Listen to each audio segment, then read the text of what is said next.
हामिद मीर साहब, इस cease fire से पहले तक तो ईरान का उसूली मौक़िफ़ ये था कि वो जौहरी हथियार नहीं बनाना चाहते। सुप्रीम लीडर ने उसका हतमी हुक्म जारी नहीं किया।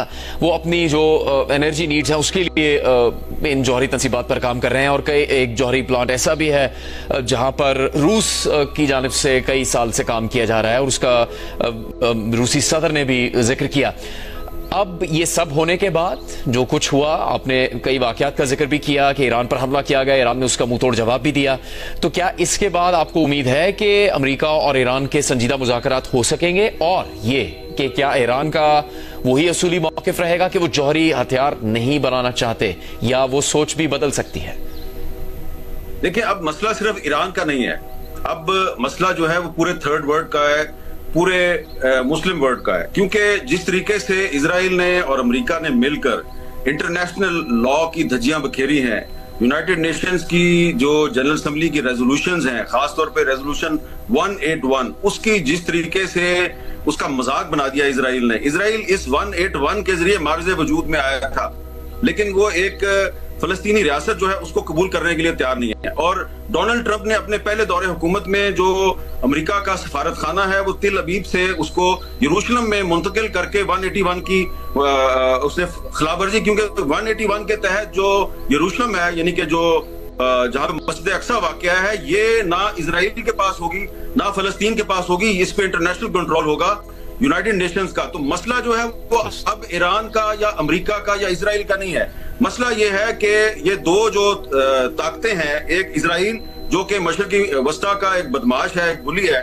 और दूसरा उसका सरपरस्त डोनाल्ड ट्रंप, इन दोनों ने मिलकर इंटरनेशनल लॉ को मजाक बना दिया, डिप्लोमेसी को फेल कर दिया है। अगर कोई ये समझता है कि ये डिप्लोमेसी की जीत हुई है सीज फायर के जरिए, तो मैं उससे इत्तेफाक नहीं करता। ये जीत सिर्फ और सिर्फ ईरान के मिसाइलों की हुई है। तो अब मसला ये है कि जो कुछ इजराइल ने अमेरिका की आशीर्वाद के साथ किया है, ये अब दूसरे ममालिक भी करेंगे। और मैं बतौर एक पाकिस्तानी मैं बहुत कंसर्न्ड हूं कि पिछले 3-4 हफ्ते में जो इंडिया ने इजराइल समेत बहुत से ममालिक से जो भारी तादाद में वो असला खरीद रहा है और उसको पाइल अप कर रहा है, वो क्यों कर रहा है?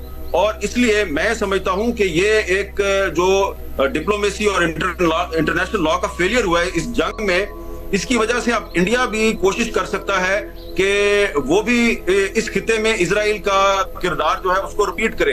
क्योंकि देखिए, इस वक्त जो इजराइल ने ईरान के खिलाफ जो ड्रोन इस्तेमाल किए और जो मिसाइल इस्तेमाल किए, आपको पता है इनमें से अक्सर ड्रोन और मिसाइल जो हैं वो इजरायली कंपनियों ने जो इंडिया में फैक्ट्रियां लगाई हुई हैं, हैदराबाद में अडानी ग्रुप ने एक फैक्ट्री लगाई हुई है जहां से ड्रोन तैयार होते हैं। तो वहां से ड्रोन तैयार करके इजरायली कंपनी इंडिया में ड्रोन तैयार करके वापस इजराइल भेजती है। इजराइल वो ड्रोन जो है वो ईरान पे मारता है। उनमें से बहुत से ड्रोन पाकिस्तान पे भी मारे गए ये मई के महीने में। तो पिछले सिर्फ 2 साल में इंडिया ने इजराइल से $4 अरब का असला खरीदा है। ये इंडिया किसके लिए असला खरीद रहा है? चाइना के लिए तो नहीं ना खरीद रहा। तो भाई सीधी सी बात है, हमारे लिए खरीद रहा है। तो मैं ये समझता हूं कि ये जो इजराइल ने जो कुछ किया है ये पिछले 10-12 दिन के दौरान में, और उसको कोई जो है वो यूनाइटेड नेशंस की कोई परवाह नहीं है, उसको इंटरनेशनल लॉ की कोई परवाह नहीं है, तो ये एक बहुत गलत रवायत पड़ गई है। अब जिसकी लाठी उसका भैंस, ये एक कानून है जो दुनिया में चलेगा। ताकतवर जो है उसका राज होगा हर जगह पे। और एक उर्दू में लफ्ज है हवसे मुल्क गिरी, एक्सपेंशनिस्ट जो है उनको इनकरेजमेंट मिलेगी। तो इसलिए मैं समझता हूं कि नेतन्याहू और ट्रंप अभी दुनिया को बेवकूफ बनाने की कोशिश कर रहे हैं, लेकिन आप थोड़े दिन में देखेंगे कि ये मीडिया की मदद से दोबारा एक नया बयानिया बनाएंगे कि जनाब ये ईरान जो है इसके पास 408 किलोग्राम एनरिच्ड यूरेनियम है, इसका लेवल जो है ये 90% ले जाएंगे, ये बम बनाना चाहते हैं, इसके ऊपर एक और हमला होना चाहिए और ये दोबारा करेंगे।